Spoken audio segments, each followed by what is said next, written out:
Hi guys, so a comment and question that I've gotten a lot about is fried hair and what do you do to help it or fix it? So that's what this video is going to be about. If you don't know who I am, my name is Hallie, also known as the Highlighted Pinup, and I'm going to start off with kind of going through how do we get our categories and what happens to your hair.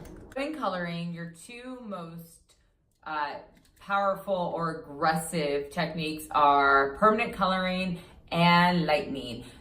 Permanent color is obviously anything that we use for gray coverage, maybe to do a couple levels of lift or something like that. Anything a lightener doesn't always have to be bleach. It could be a high lift or a high lift color. So those are kind of some breakdowns and explanation. The reason why we drop them into a permanent category is because the level of oxidation is so high that it disrupts your natural melanin, and once the process has occurred, there's nothing you can do to reverse it. What oxidation is that you mix a developer with a product. Once it's applied to the hair, it starts to swell, the cuticle opens, the formula can enter in, it starts a chemical reaction, oxidation, and then it either destroys or swaps out your natural melanin to get the result we are trying to achieve. That is exactly why if you use a color remover, your hair will be bright orange. You're like, I don't understand. I did this color remover, removed all the color, and it probably did. It probably worked wonderfully. But what it is now exposing is the underlying pigment. So that layer of melanin that it was enclosed in is now gone. And what you stripped off that was covering it is now exposed. So that's kind of how that works. So that way you have a better understanding of why your hair goes through certain things. The same thing is when you're lightening hair, why it turns bright orange or yellow or things like that is still due to underlying pigment.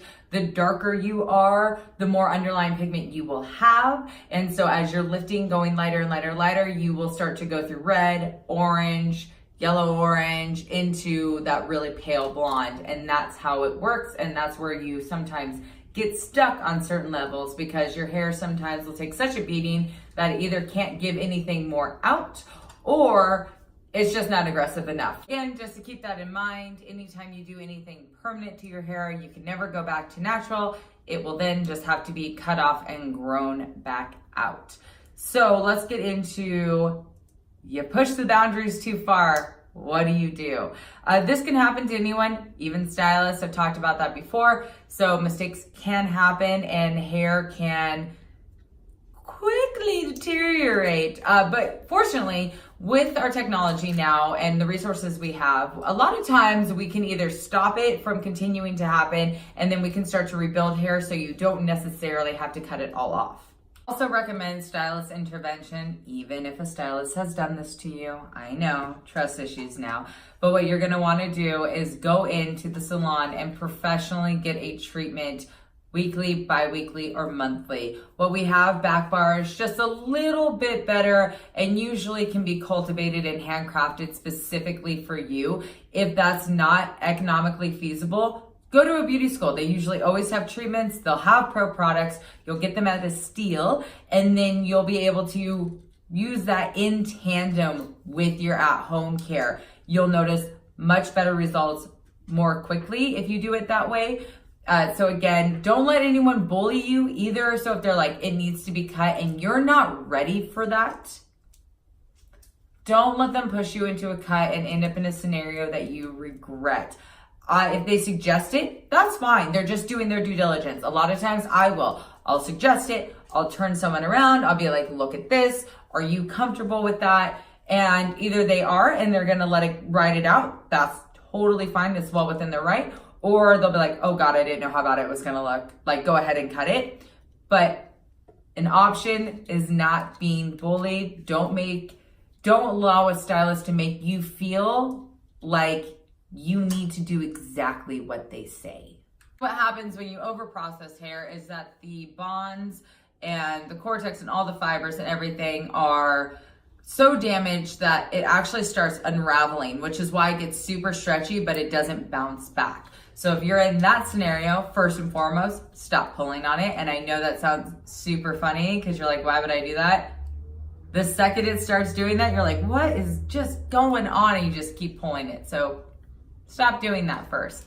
If you are at home and you seem to have done this, first thing you want to do, if you have a treatment on hand, go ahead and apply it now.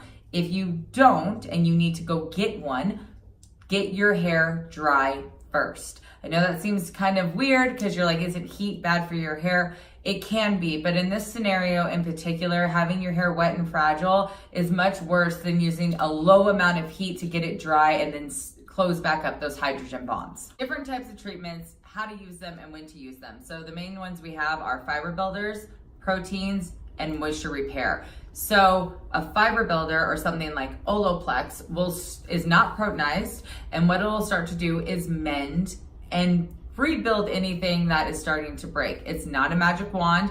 It does not mean that you can just go into all the super fun fashion colors without any worry. Of course, everything is somewhat damaging, but it will definitely help prevent it if you're using it in service, or if you're using it at home. If the hair is starting to get a little fragile and break, it'll stop that from happening. One of the biggest complaints we get with Olaplex is that it makes someone's hair feel like straw. What we'll see when that happens is either they're using it way too frequently, they use it like 3 or 4 times a week, which is way too much. Unless you're directed by a stylist to use that treatment that often, please don't. It's too much. It's too mending on your hair. The other one is that they're not using it correctly. So they will apply it and then they'll rinse it out and they'll style. Olaplex must be shampooed out. And because it is a fiber mender and can cause stiffness, then you would also want to use a conditioner with it just to make sure that the cuticle gets moisturized and it doesn't get that really stiff feeling. The next one is into proteins. It's very popular. It's probably my least recommended. And the reason why I say that is because if you over proteinize the hair, it will get brittle and it will break. It's a disaster.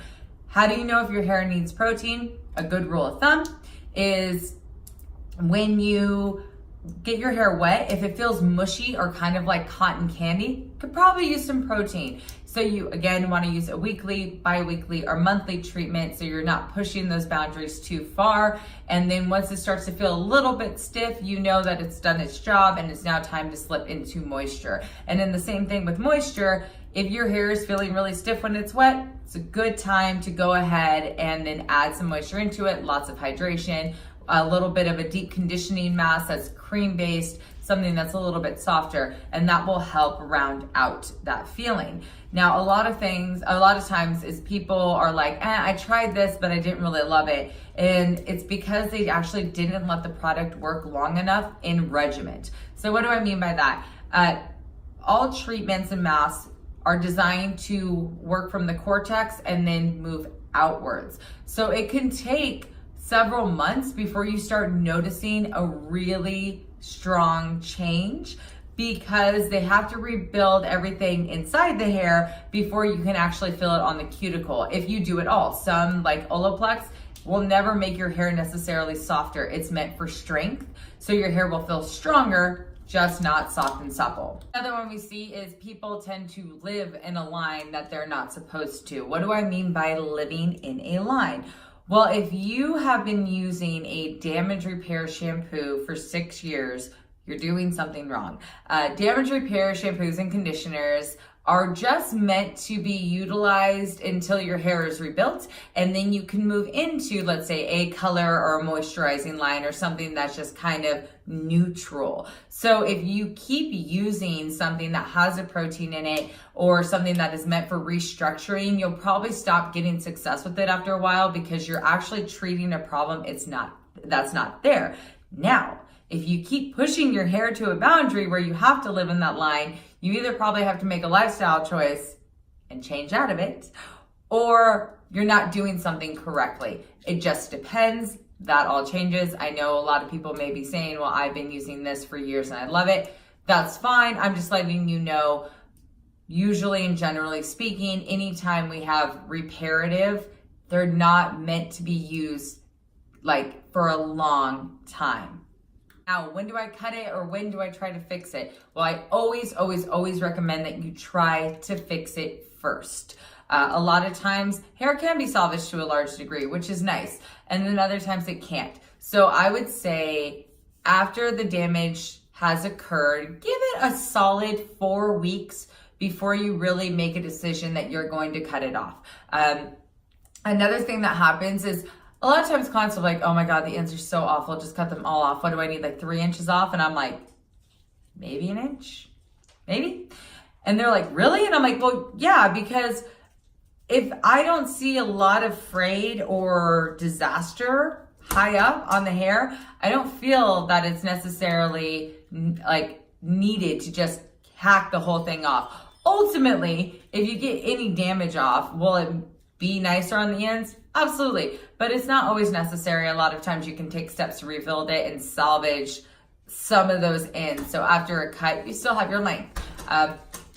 Another thing, if you watched my video on growing hair out, then you'll know why I say hair cutting is important. One of the biggest reasons is because when a split starts to form, it can travel all the way up to your scalp. If it gets that high or to a point where it can't kind of be trimmed or cut, then that hair will no longer grow and then it just has to shed and a new piece forms.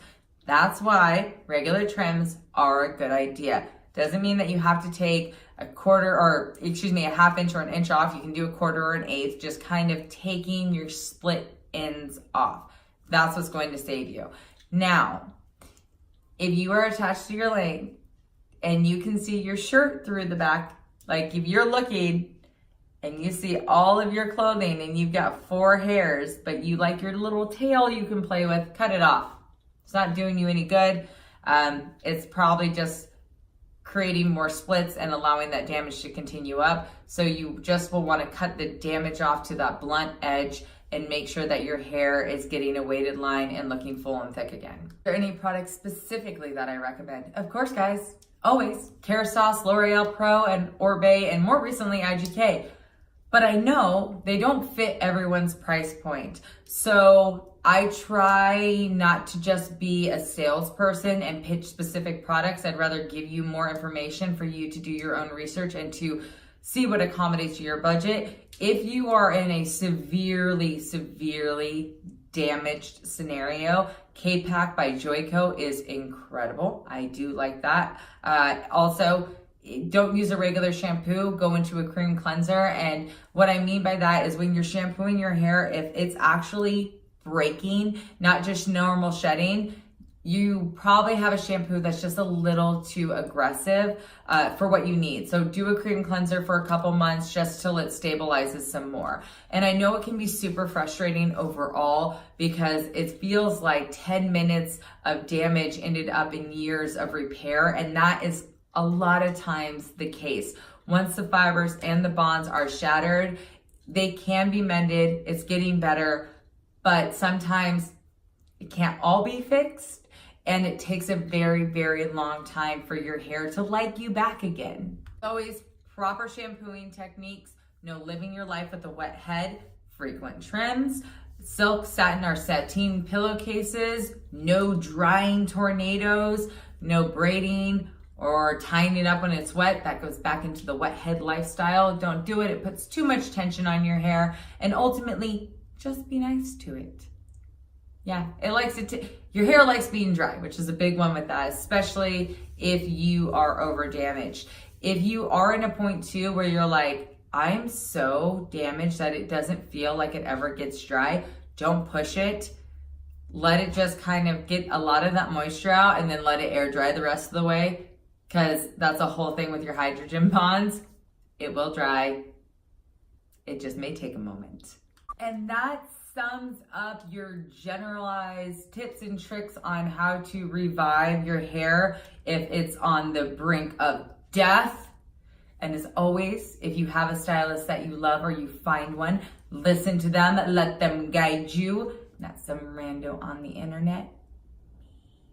And as always, you can leave questions or comments here or on my TikTok, and I will do my best to find them, and then I will do my best to answer them.